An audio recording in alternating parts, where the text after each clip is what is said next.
Scarce resources are, I think, of two types. One is foundational and the other is what I will call socially constructed. Now, this is the thing about markets as they're currently organized. Markets could not work in the absence of scarcity. So one of the things that has to be constructed before markets can work is scarcity. Now, this may seem strange, but what this means is that capitalist societies have been about creating scarcity.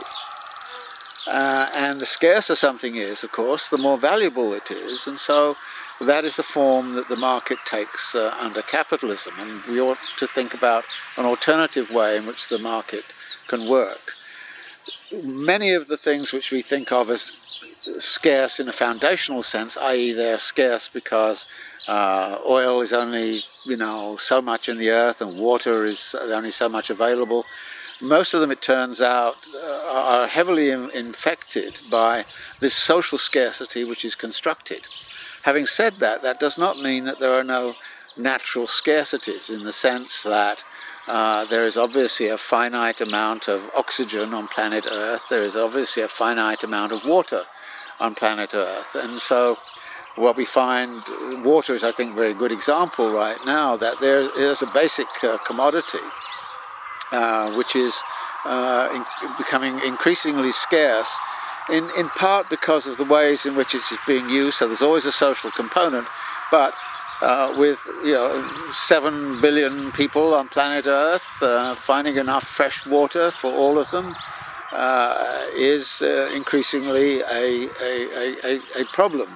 Having said that, of course, there are certain parts of the world where people are using vast amounts of water in a very uneconomical way. So the social and the natural kind of side of it are very important. I think right now, for me at least, the most important thing to be taken care of is the social aspects of scarcity. And I think the natural aspects of scarcity are actually a long way in the background. One of the things that is very fascinating to me as a geographer is the whole question of territorial organization and how territorial organization is used politically, and how people in turn use territorial structures to further their own interests or to protect themselves. And what we see right now is, of course, a great deal of displacement going on in the world, to some degree forced by social circumstances, but of course one of the things that is really occurring also is disruption of the world through climate change, and therefore a large number of refugees tending to look for new ways to protect themselves by moving into alternative territories. And one of the things that is incredibly significant right now in the world is migration. The migration currents are extremely strong. The barriers to migration are supposed to be higher and are becoming more and more intense. But a huge battle is being fought really over who has the right to be inside of what territory and what rights do they have when they are there. The question of illegal immigration in the United States is huge. The question of those without papers, or sans-papiers as it's called in Europe, is also huge. But you can see that during this whole kind of process, people who have been marginalized by many of these changes, or who have lost their livelihoods because of colonial type dispossessions and through land grabs and things of that sort, are actually moving to try to protect themselves. So we have the phenomena of illegal immigration, which is almost impossible to stop. My own view is that we live in a very unequal world because capital is highly mobile. There are almost no barriers to the movement of capital, but there are huge barriers to the movement of labor. I think we should have open borders. I think we should have open possibility of movement. That would create a tremendous kind of lot of stress in society.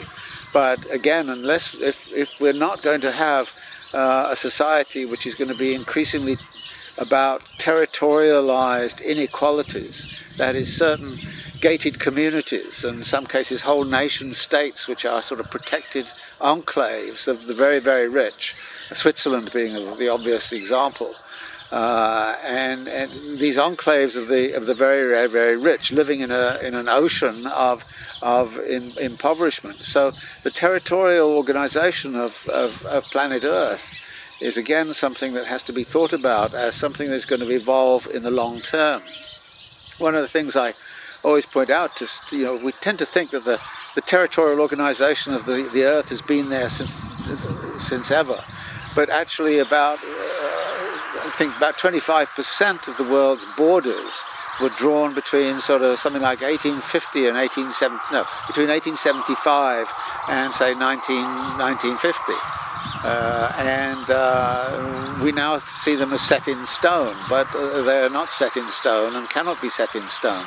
I'd like to think about, at some point or other in the next 50 years, the reterritorialization of planet Earth and the reterritorialization of political structures, because some of the political structures which exist right now are crazy.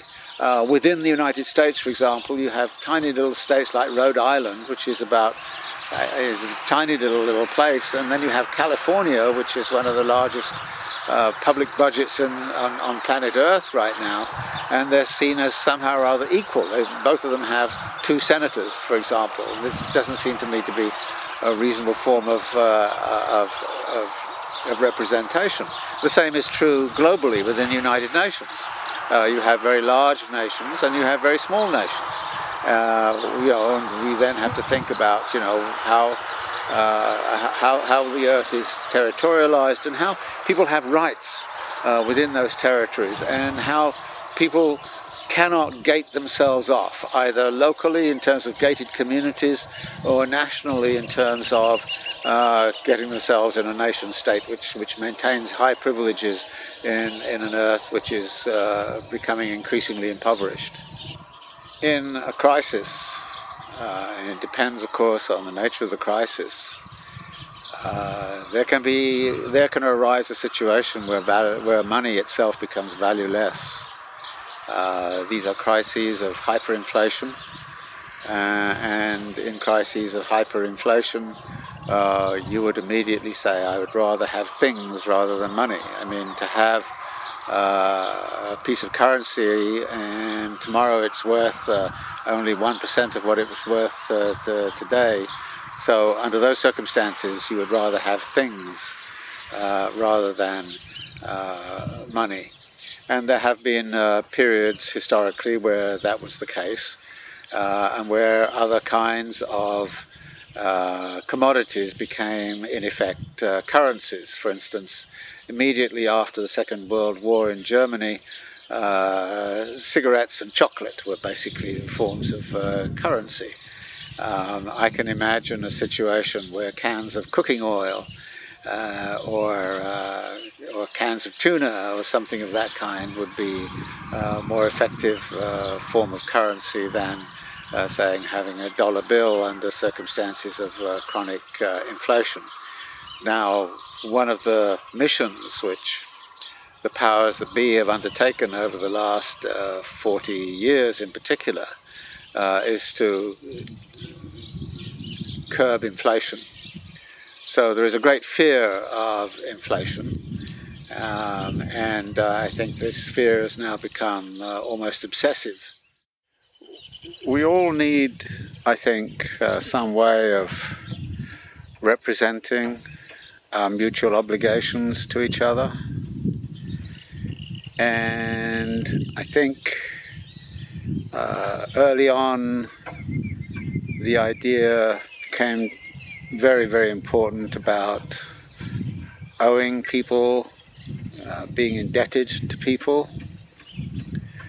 And I think the externalization of that social realization in form of tokens and signs has long been a part of human history. How that became located in this specific commodity form of gold, of money, is a very long, I think, and tortured history. But I would like to suggest that the money calculus is only one of the ways in which we can actually imagine our social relations to each other and our mutual obligations to each other. Unfortunately, it has become such a fetish object in capitalist society, and such a fetish object for us, that we find it very difficult now to think about our mutual obligations outside of the realm of the monetary calculus of how much you owe me in terms of the money and how much I might owe you. I find this fascinating myself, that I have an intense criticism of the monetary calculus and the way in which it dominates all other ways of thinking. Yet one of the first things I do when I turn on my computer in the morning is to check my bank account. And I sometimes check, I have some little money in some stocks and shares. I sometimes check what's happening to the money in stocks and shares. And I laugh at myself for doing it, and yet I do it. And I think to myself, well, this is sort of the way in which this obsession with the monetary calculus can worm its way into all kinds of ways of thinking about the world. So we start to do things like talk about our investments in social relationships, and we start to talk about financing social relations, and actually then you start to think to yourselves, how much are social relationships actually dominated by this monetary concern?